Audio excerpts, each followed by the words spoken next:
अकेले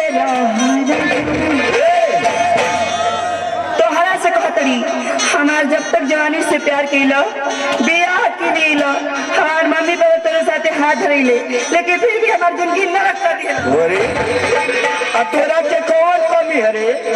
तो सुना अरे जाते बारी नहीं हरी हमी अरे बड़ा दुख देला अकेले अरे माई मत रोवा हो। अगर तू हम रोवे लगबो तो हमारो मन बड़ा दुखी हो जाए। अरे अकेले रहो रजू अरे बड़ा मजा लेना अकेले रहो रजू।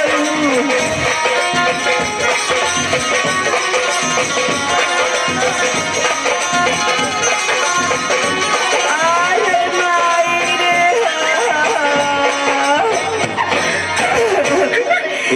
शुभम गुप्ता जी तू बिजी ना तोरा ना हम तोरा अब हम घर में एक पल ना रहो।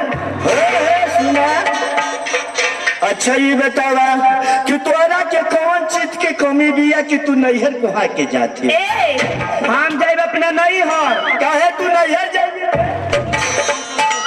आ तो अगर नैहर जाबी तो महू ससुरारी जाई। हम तो अपने माई बाप भाई भौजाई और जे बात सबसे मिलते जे तू कैसे मिले?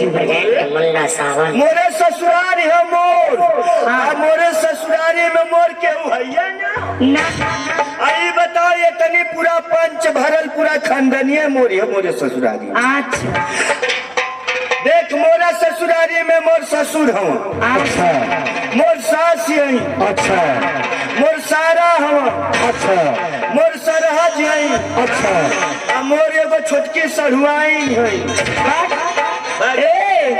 तो सुन लो हमारे नैहर में हमारे बाबूजी एगो कुत्ता पालने वाले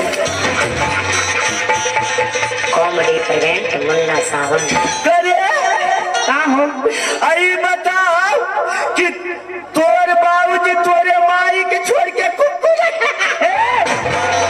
पगलाई मेरा का अरे तो ही न कहते कि मोर बाबूजी कुकुर रख ले अरे रखले ना हो पलले वाले पलले हम।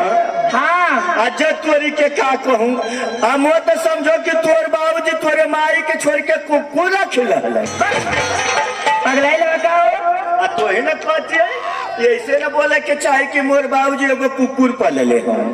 सुना जे हमरे घरे अंची लोग जाला ओकरा के इतना भोकेला कि कपड़ा टन टन माथा ठक कॉमेडी प्रेजेंट मुन्ना सावन अरे का हो आई बता कि तू के सरवा भोकेला? ए जी एक दिन हमसे बहुत बड़ा गलती हो गई रहे। रात होत रहे शाम के बेरा रहे और हम धीरे धीरे जात रहनी तब लगे कि हमार करेजा सन सन सन कर आयो बापा तू सरवा पीछवा से आके भोंक के देले होई ना तनको बुझबे ना कहे कि खाला की ऊंच हो पूछो मत आई हमार हालत बेकार हो गई लेकिन यही तरी तोरी बहनियों के भोंकेला।